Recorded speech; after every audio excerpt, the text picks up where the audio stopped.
Hello, Anna here, and I am making this video to walk us as a staff through some different information that's been put out by the Colorado Department of Health about schools and COVID and illness.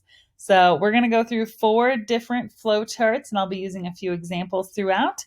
The first 2 really apply to the sick person, so the one that I'm looking at now. What do you do if someone appears sick after arriving at school or feels sick? The second one we're going to look at is how do you know when that sick person is safe to return to school? And then the second 2 are about the contacts of that sick person. So who counts as a contact of that sick person and what happens to them? So we'll try to go through those 4 as quickly as possible, and I will try to give a few examples along the way. I'm sure I will not be able to answer every single what-if scenario, but hopefully the flow charts can help you walk through them yourself. And of course, I'm recording this on December 8th. These things do change rapidly, so please be aware that things could change. So this first flowchart is pretty straightforward. It's about what to do if someone feels or appears unwell after arriving at school. And of course, if someone is truly having any emergent-like symptoms, you're going to call 911 and not put a mask on someone who's having difficulty breathing, etc. So that's right up at the top. Throughout these flowcharts, we're going to talk about 3 different levels of symptoms. There's a critical symptom, which is a loss of taste or smell. And then there are major symptoms, feeling feverish, having chills, a temperature over 100.4, or a new or worsening cough. Also, shortness of breath or difficulty breathing. So those are considered major symptoms. Minor symptoms are sore throat, runny nose or congestion, muscle or body aches, headache, fatigue, nausea, vomiting, or diarrhea. So every single flowchart is going to relist those the critical symptom, major, and minor symptoms, but I'll try to not reread them again. So if someone appears or feels unwell after arriving at school, the first question is, does the individual have a loss of taste or smell? That's considered a critical symptom. If the answer to that is yes, that person needs to put on a mask if they're not already wearing one, and arrangements need to be made for that person to go home. Inform parents, have parents come pick them up, assist the student to the quarantine room. That's bullet 3 here. And students and staff who are sent home should contact a healthcare provider and ask for COVID-19 testing. For bullet 5, that's going to be our next flowchart. Okay, so if they don't have a loss of taste or smell, if they have any of the major or minor symptoms listed above, we're going to move yes, let's say they have any of those major or minor symptoms. But then what if all the symptoms are consistent with an existing chronic condition? So an example that's been given here is, what if a student has asthma and they regularly cough? That's part of their normal everyday experience. If a student regularly coughs, that's part of their baseline, you would move over here. But if this is a new or worsening cough, then you're going to move over here. So if they have any major or minor symptoms, and those are new, they're not chronic, you're going to make sure they're wearing a mask and arrange for that ill person to go home. If the symptoms are part of their baseline, that student may be with asthma, chronic cough, I'm going to follow routine illness care, return to class if appropriate, alert the teacher to monitor the student with heightened awareness, and just the health assistant will record the visit in the usual manner. So that's what to do with people who are sick at school. Now, for the second flowchart we're going to move to is, how do you know when those sick people are safe to come back? It's important to know that there's a few different versions of this return to learn, and we move to different levels of it depending on what level our community is. So right now on December 8th, Douglas County is in red, so that is what I'm going to discuss. But this does change if you're at different levels, so just be aware of that. This, again, is a decision tool for people who were themselves sick, not for people who were exposed to someone who was sick. We're going to talk about that with the next flowchart. So this is for that individual who went home sick themselves. So again, our first question is the same. If the individual has a loss of taste or smell of any duration, we're going to go to yes. And that person needs to follow home isolation for 10 days following symptom onset, and 24 hours fever-free without use of fever-reducing meds. So regardless of anything else, if the person has a loss of taste or smell, they need to be on home isolation for 10 days. What if they have no loss of taste or smell? The next question is, have the symptoms resolved within 24 hours of symptom onset? So this might be a student who had a fever. The fever lasted for 8 hours and then it went away.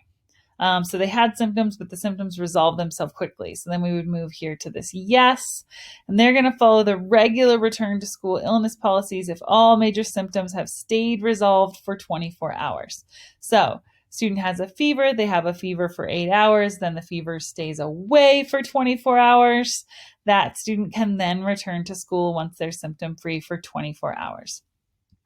So what if their symptoms don't resolve in 24 hours? So that fever lasts for more than a day, that sore throat, that cough lasts for more than a day. Then we're going to come over here on the flow chart. Did the person have minor symptoms only and symptoms resolved in 48 hours? So this is where we're going to come back to that major minor differentiation. So this might be your example of a student who has a sore throat and a runny nose.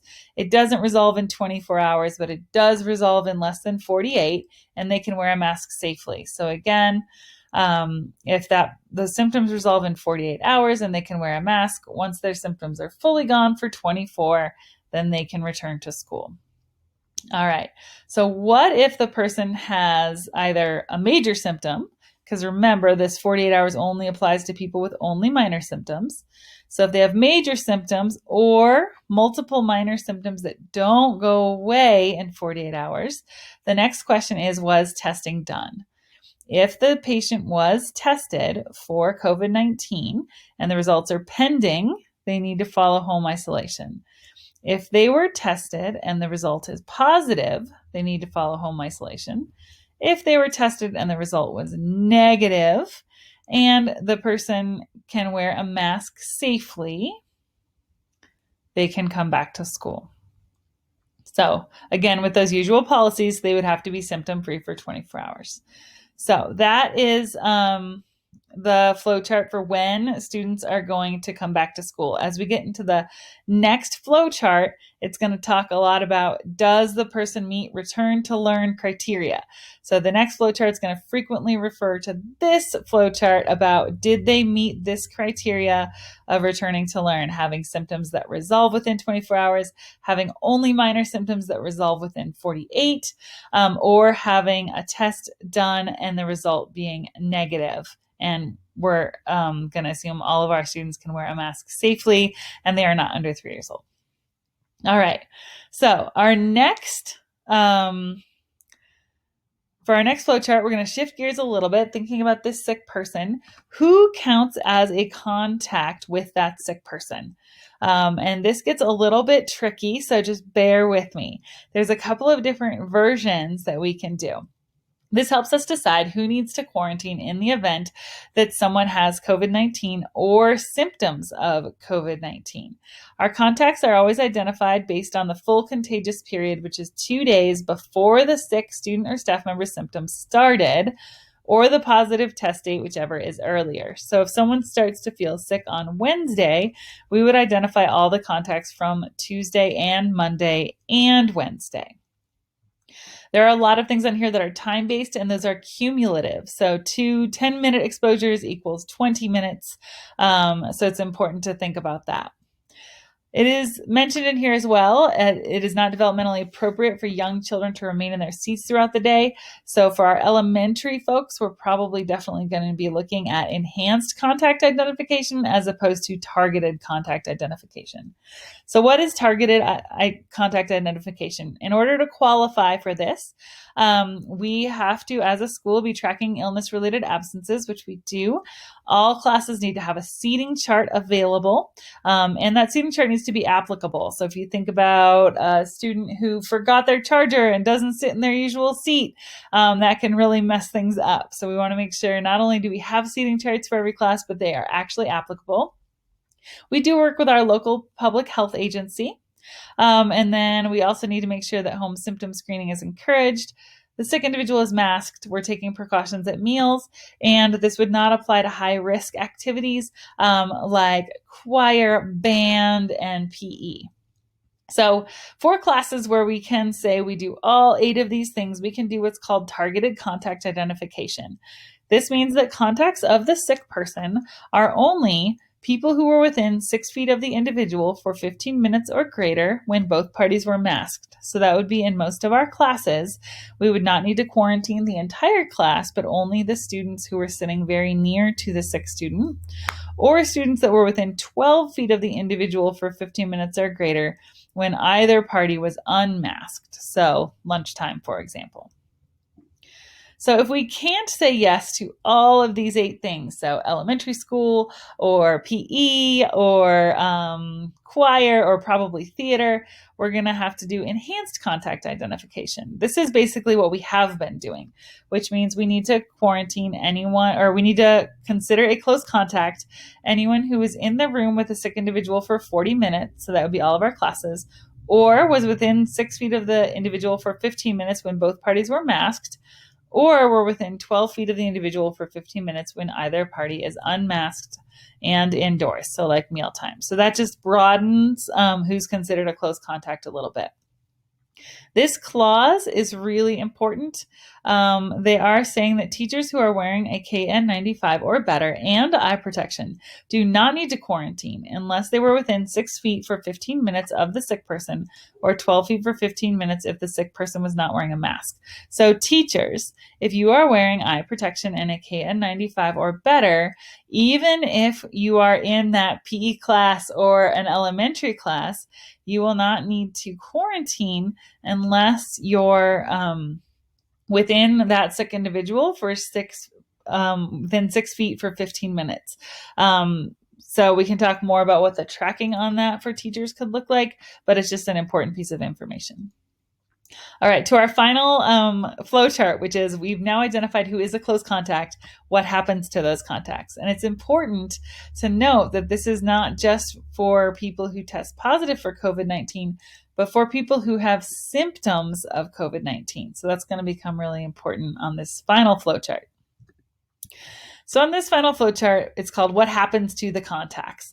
So when we identify who are close contacts of this sick person, what do we do with those contacts once we've identified them? So, and this is an important note. If a contact was previously PCR positive within the last 90 days, they do not need to quarantine. So if that applies to you, you can certainly let people know, but that is an important piece. So to start with, when we have a person who goes home sick, we identify who their contacts are. We need to ask some questions right off the bat. Does the person who was sent home have a positive test? Or were they sent home with new symptoms and they have a close contact with someone who has COVID-19? So the example I've used is maybe Johnny in 3rd grade spikes a fever, and when we call his mom to send him home, his mom says, oh yeah, a little boy on his baseball team tested positive last week and they were together. Okay, so that means that Johnny has a close contact with someone who has COVID-19, or does the student or staff sent home have any loss of taste or smell? If the answer to any of those 3 questions are yes, the contacts are dismissed from school immediately. So this is a little bit of a change. If we have someone go home with a loss of taste or smell, we don't wait for that positive test to dismiss the contacts from school. The contacts are dismissed immediately. But what if the answer to all 3 of these is no? They don't have a positive test themselves, they don't have close contact with someone who's positive, or they don't have a loss of taste or smell. So a student has a fever or a cough or a sore throat or any of those things that happen regularly at school, right? So if the answer to those questions are no, we're going to ask, does the student or staff have 1 or more major symptom? Remember, those are over here.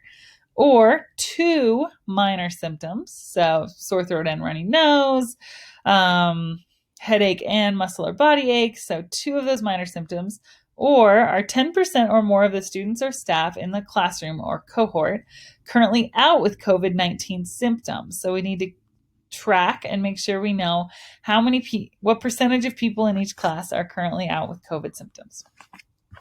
If the answer to all of those questions are no, they don't have any major symptoms, they maybe only have 1 minor symptom, like they just had a sore throat, nothing else, not a lot of the class is out with COVID symptoms.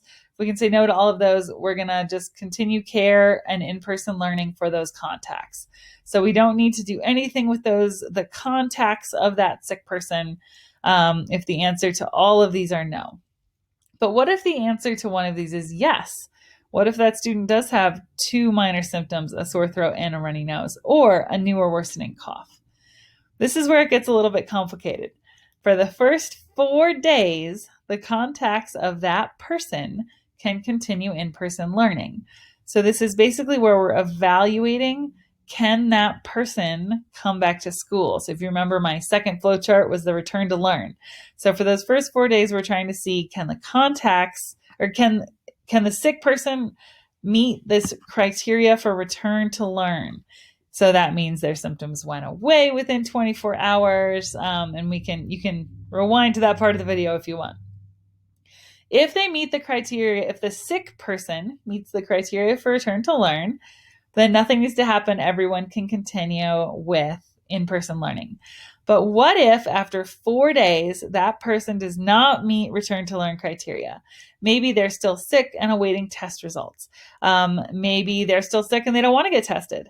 Maybe they went home with a fever and they don't want to tell us what happened afterward. There could be a lot of reasons that 4 days could elapse and that person might not meet the return to learn criteria.